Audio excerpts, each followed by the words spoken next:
So, how you guys doing? Anything in the morning. That's the name of my country album. You guys ready to go, or? All right. Just kind of wanted to start out a little bit. Just thank everybody involved, like in the draft process. It's been a really good process. A lot of good collaboration, communication between everybody. And I feel like that's what you need to, get to the right answers and, get to the final conclusion on some guys. So still some work to do, but, we're making a lot of progress. We feel good about where we're at right now. Excited to get the next Thursday. Big first round pick. We got the 8th overall pick. Excited to just continue building and adding competition to the roster, adding talent to the roster, and we're going to be able to introduce our first round pick next Friday. Keep pounding drum and just kind of introduce them to the fans and everybody kind of get to know them a little bit. So with that, I'll open it up to any questions. That suggests, Dan, that you're definitely going to pick in the first round. Yeah, we're going to be there. How comfortable would you be in a potential trade back scenario? And I guess, in other words, where do you see the ledge of first-round talent falling? I don't really want to get into specifics on like where I would trade back to, but I think we're definitely open to trading back and acquiring more picks. I think we're going to be open, to all possibilities. Let's put it that way. And there seems to be a consensus that the front seven talent in this draft is pretty stacked. With that said, how much do you have to weigh that, as much as you guys have invested in it and want to invest in it further, when you consider a potential trade back opportunity? Yeah, repeat that again. So essentially, with the strength of this class and understanding that is something that you guys have kind of, been strategic about, how much do you have to understand the strengths of this class when considering a trade back? Yeah, I think obviously, we'll count numbers and, in terms of outside backers and interior guys, it's definitely a strong class, which we're excited about because, I think that's still an emphasis that we want to address is, just make our front seven as strong as it can be. So we'll look at all in every scenario, but yeah, we'll definitely look into that. As far as Icky's fifth-year option, I believe the due date's May 1st. Keeping your options open with that heading into the draft, does that kind of complicate the way you maybe look at the offensive tackle position in this? No, I don't think it does. I mean, we're just taking our time with that. There's no rush. We still have to, I think it's May 2nd. So we're not rushing that. We're taking our time, and we'll have a plan in place. Dan, when there are players that maybe don't have the numbers or production in college that really stand out off the page, does that turn you away at all? And how do you kind of bake that into your evaluation? I think obviously you want the production, you want the body of work to be there.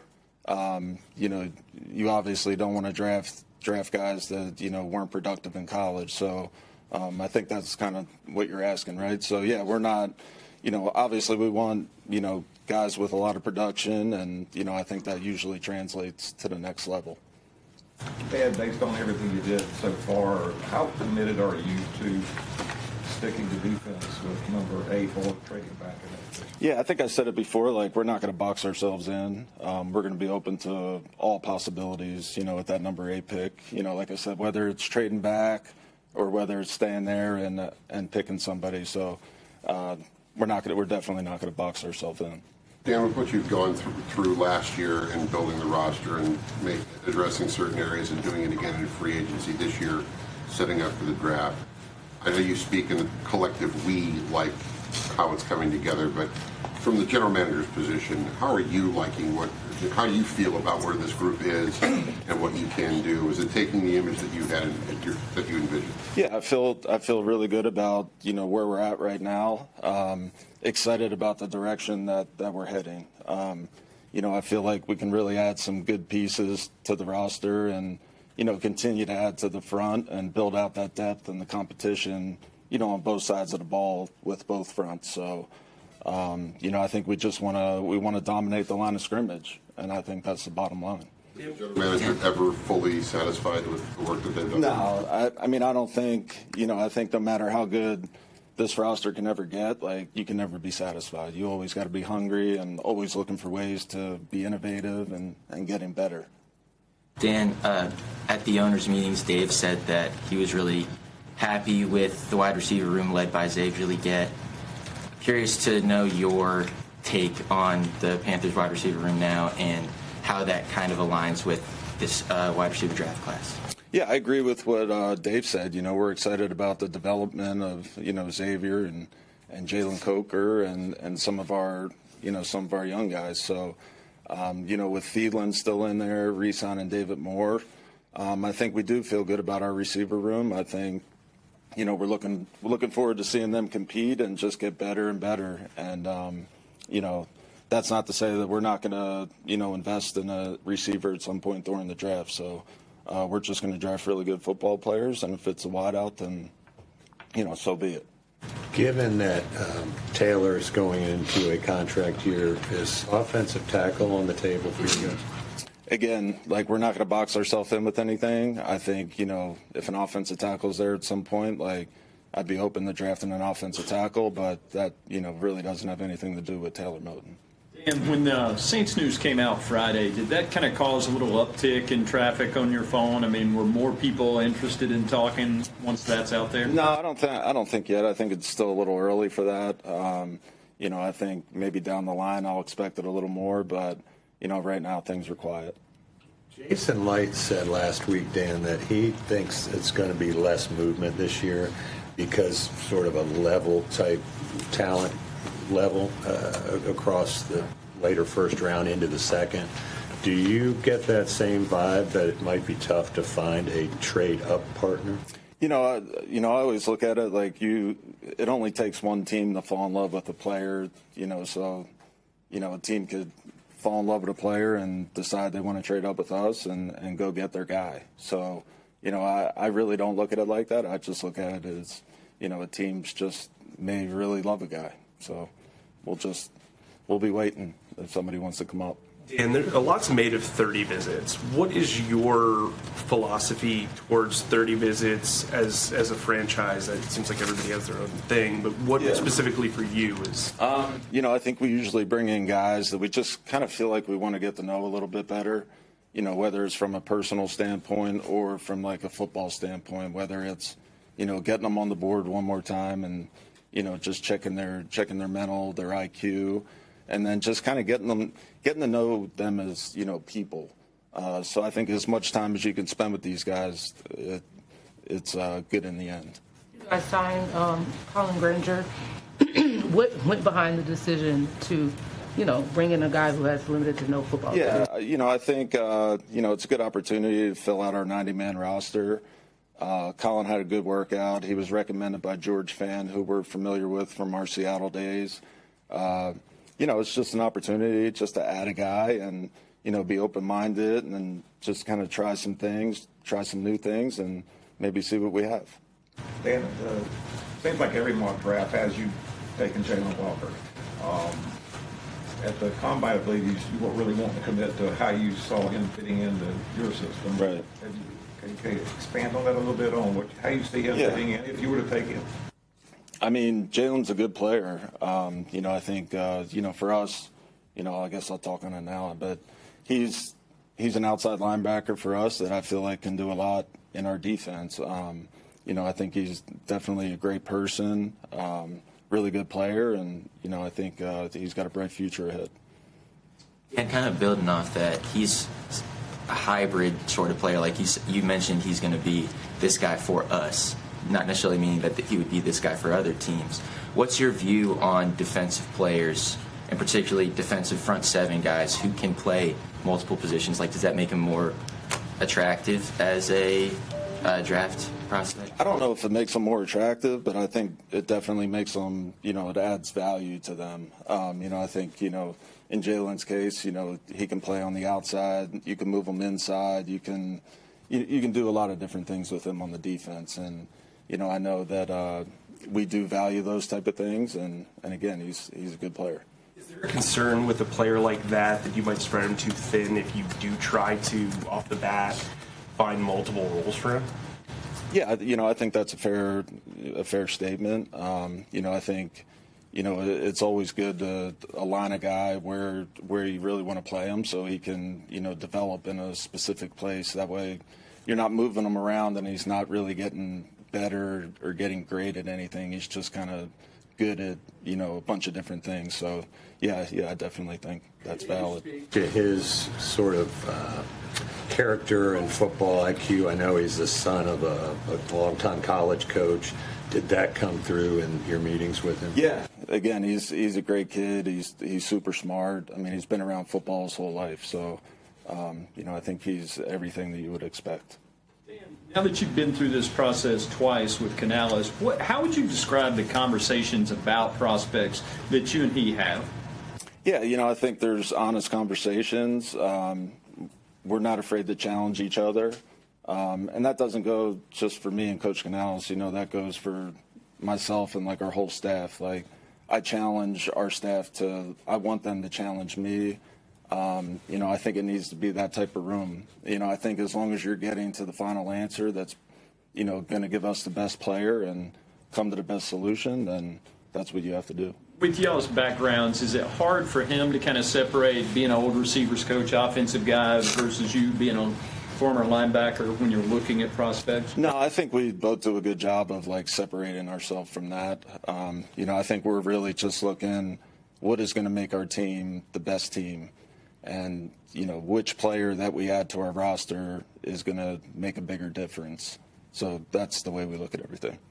If you get into a situation where the board falls a certain way, and obviously, consensus is what it is outside of that, and you can't move out of the pick, do you feel comfortable taking, a guy who might be viewed as maybe a bit of a reach in other years?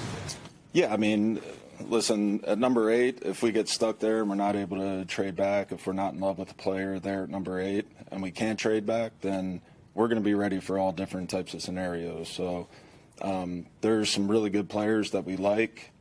It's just not one position. But we feel like it's a good draft and there's a lot of talent. So we're going to be ready for all scenarios. You use an expression like if we get stuck there, that would seem to suggest your preference would be to move back. No, I was just saying if we do get stuck, we're going to be ready, for all different scenarios, because we don't know who's going to be drafted in those top 7. So, again, we're going to be ready for all different scenarios. A scenario where your preference would be to move back? Depending on what happens to the 7 in front of you? Yeah, I think we got to really just kind of see how the board plays out, and I think we're going to know what to do once we get there. How many different scenarios have you kind of mapped out? There's a lot of different scenarios. Again, you don't know who's going to be taken in those first 7 picks, so we have to be prepared for all different scenarios, and we're going to be ready. Is 8 perhaps a challenging spot? You don't want to be number 1 because of the year before, but 8 to 15, is that kind of a wasteland area? Or? No, I think it's a good spot. I think we're going to be able to get a really good pick, if we choose to stay there. And again, if we trade back, I think we're going to be able to get a really good player there too. So, I think this draft, is a good draft that we're excited about. Last year, you guys were pretty aggressive in trading all around the board. You don't pick from, in between 9 and 56, so that's a pretty long gap.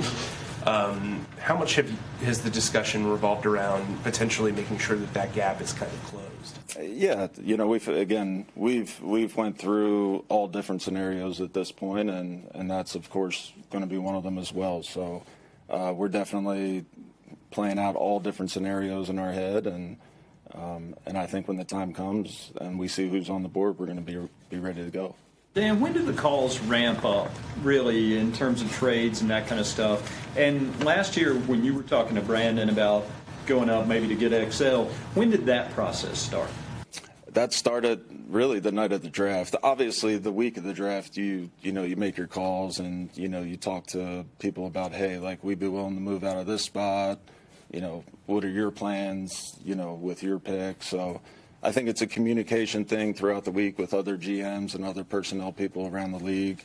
And then once it gets to draft night, if you do choose to move up and, a team like Buffalo was willing to trade out of that pick, we knew that. So we could go up and we could get Xavier. So Do you have to come out of this draft with a safety? yeah, I think, safety is definitely an area that we'd like to address. But again, it would be nice to get one, but, I don't think we can, I don't think we should force it either. I talked about before just getting the best available football players. So if it happens to be a safety, then so be it. But I also don't think we should just force anything. And did your activity during the free agency period affect severely what you plan to do in this draft? And then vice versa, will the draft affect what you plan to do going forward in the free agency? Yeah, I think what we did in free agency, obviously addressing the front, I think it eases the tension up a little bit, from having to, go reach or having to go, grab a defensive lineman. So I think it definitely helps out. But again, at the same time, we're always going to draft best available player.